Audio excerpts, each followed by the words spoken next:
The situation began in a hospital that was renowned for its state-of-the-art facilities and highly trained staff, a place where countless patients had recovered from conditions that elsewhere might have seemed fatal.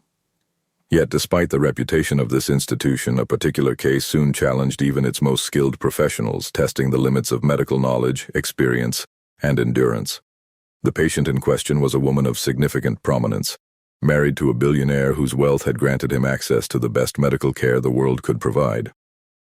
She was in an advanced stage of pregnancy, and complications had begun to emerge unexpectedly, creating an immediate sense of urgency among the attending staff. At first, the signs were subtle: a slight irregularity in fetal heart rate, minor swelling that might have been dismissed in other circumstances. But the trained eyes of the medical team recognized that something more severe was unfolding. They quickly escalated the situation, bringing together a team of specialists in obstetrics, cardiology, anesthesiology, and neonatology.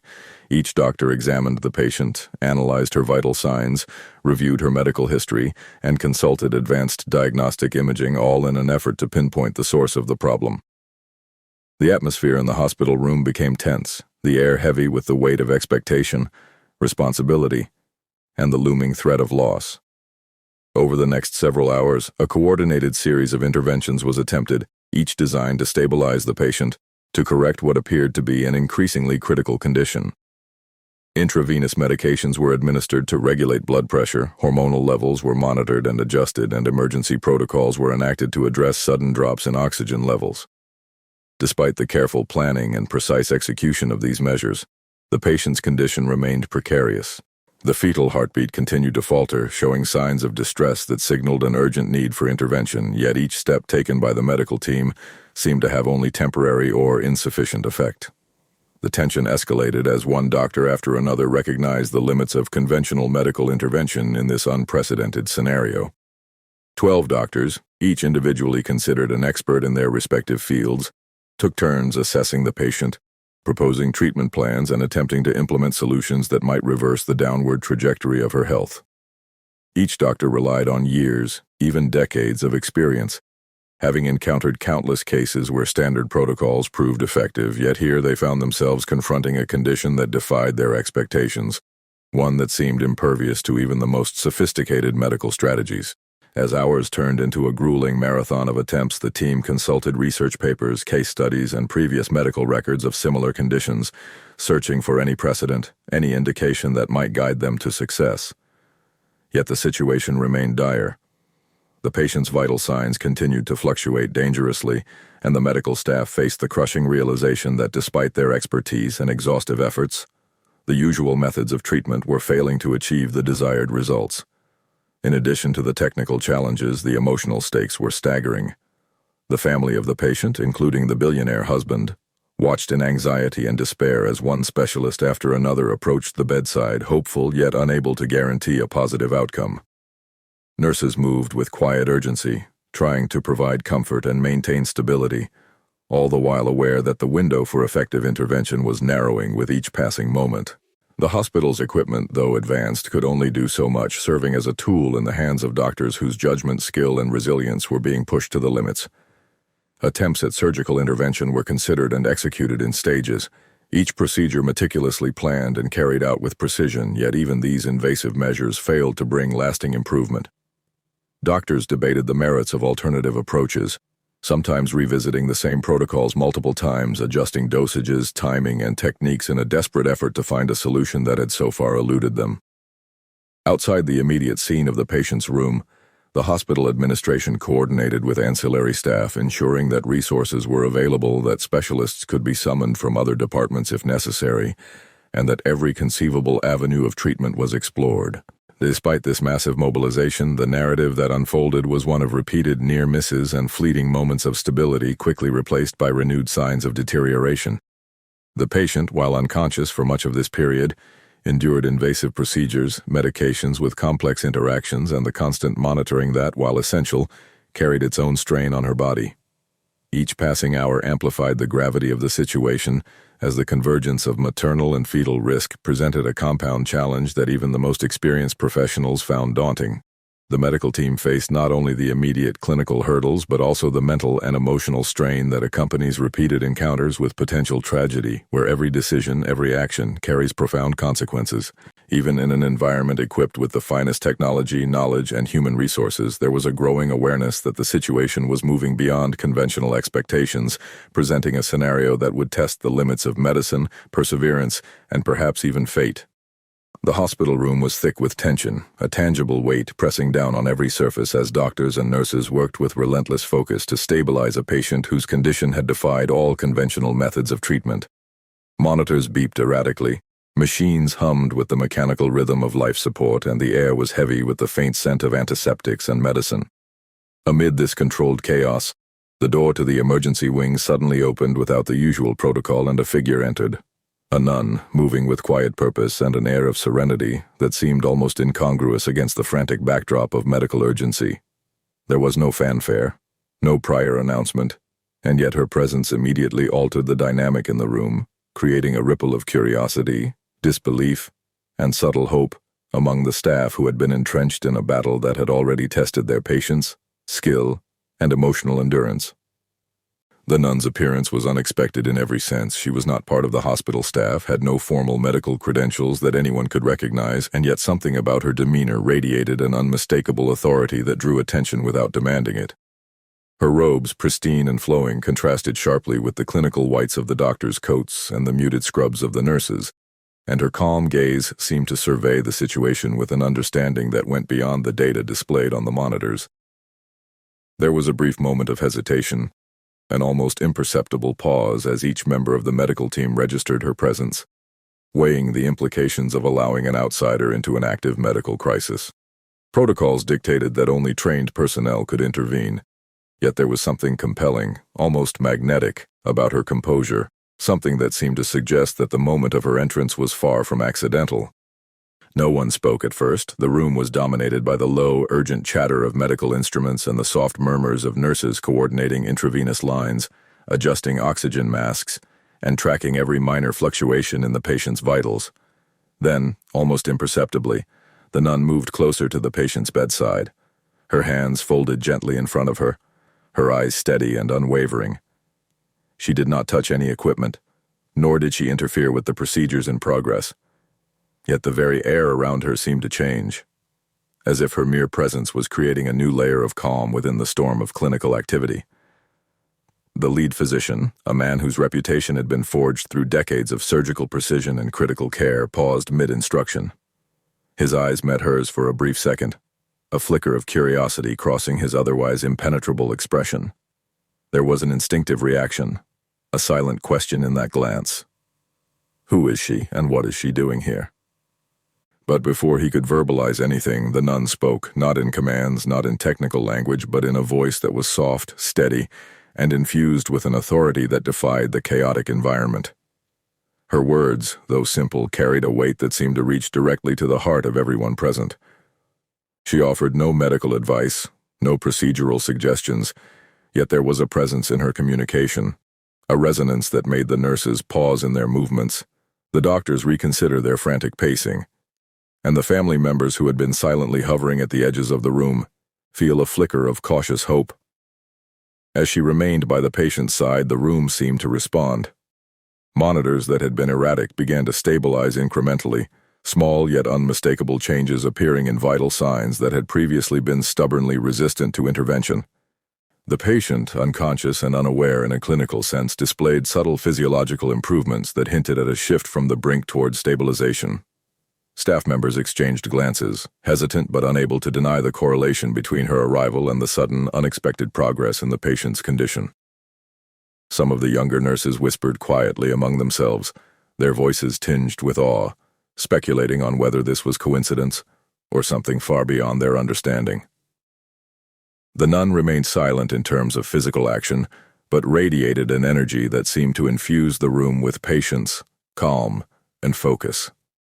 Her presence created an unspoken rhythm. The doctors found themselves working with renewed clarity, their hands steadier, their decisions more precise, their teamwork subtly enhanced. Conversations that had previously been hurried and fragmented now had a sense of coherence and direction.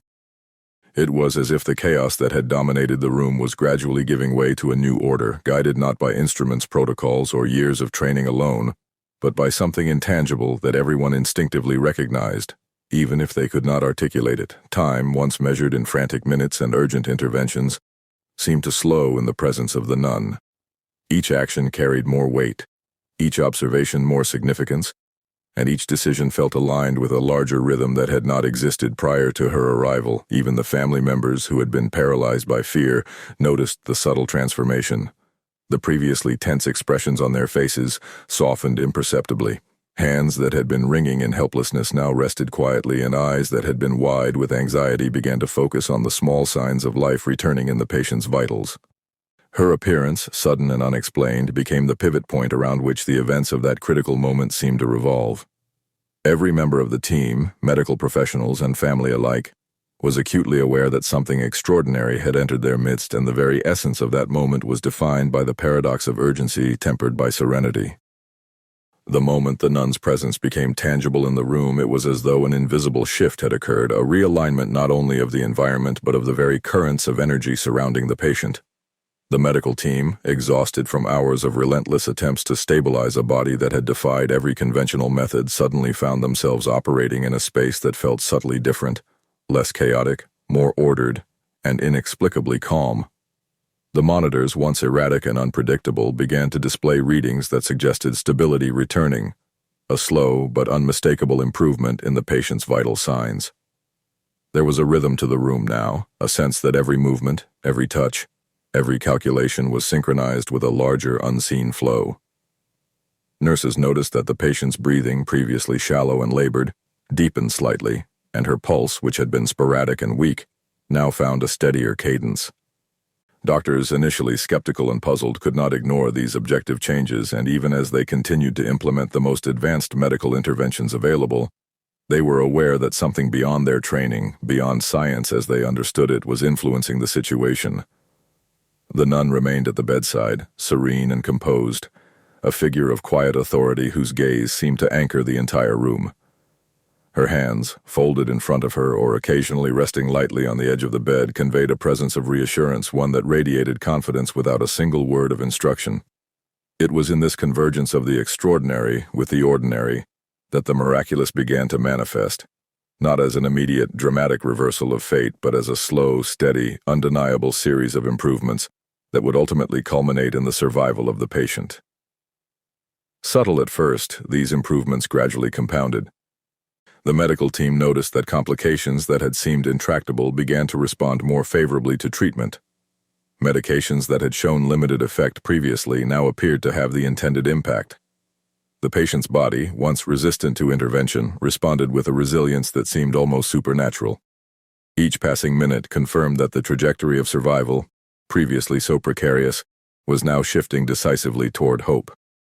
Observing these changes, the lead physician experienced a complex mixture of awe, professional curiosity, and cautious optimism.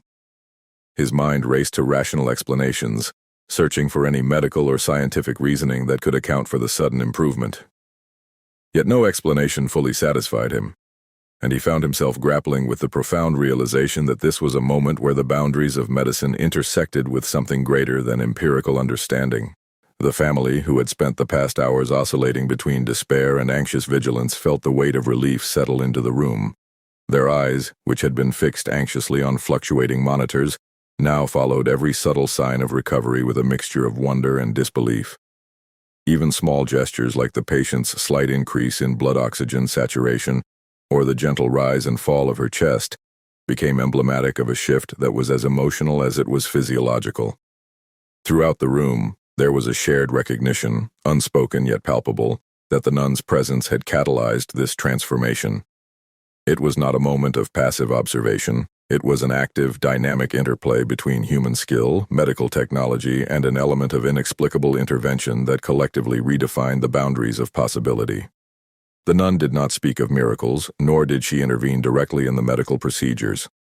Her influence was subtler, almost imperceptible in its mechanism, yet unmistakable in its effect. Staff members reported that their own focus and clarity sharpened in ways they could not fully explain. Actions that had previously been hesitant or second-guessed were executed with precision and confidence. Decisions that once required intense deliberation now flowed naturally, as if guided by an unseen hand, aligning with the emergent improvements in the patient's condition. Moments that would have previously been dominated by panic or uncertainty were now imbued with a sense of quiet purpose. As the patient's stability increased, the medical team began to reassess the situation with renewed vigor. Procedures that had seemed futile were now performed with measurable success. Complications that had resisted treatment began to resolve incrementally, each small victory reinforcing the notion that survival, once in doubt, was now within reach. The miraculous nature of the recovery became increasingly apparent not only to the professionals present but also to the family and even to support staff who had been silently observing. Everyone sensed that the outcome had shifted from the realm of possibility to reality, a profound transition that could not be attributed solely to skill or technology. In the hours that followed, this trend continued. The patient's condition, once deteriorating and unstable, now displayed steady improvement. Her consciousness, previously absent, began to show signs of returning responsiveness. Vital signs normalized further, organ function stabilized, and the overarching danger that had dominated the hospital room for so long gradually receded. Throughout this period, the nun remained a calm, guiding presence, her focus unwavering, her influence consistent. She became a silent witness to the unfolding miracle, her very presence intertwined with the patient's recovery, a catalyst for what could only be described as extraordinary. The medical team, while trained to rely on knowledge, equipment, and experience, could not deny the subtle but undeniable impact that this figure had exerted on the outcome. In conversations afterward, they reflected on how the combination of expertise, determination, and an inexplicable external presence had intersected to produce results that in any ordinary context would have seemed impossible. This period of improvement also had profound psychological effects. The patient's family, initially paralyzed by fear and despair, began to express cautious hope, their interactions softening from tense anxiety to tentative optimism. Nurses and doctors found renewed energy and focus, their fatigue momentarily replaced by a shared sense of purpose and awe. The room, once dominated by tension and uncertainty, transformed into a space of collective vigilance tempered with hope, a dynamic environment in which survival became increasingly tangible and inevitable.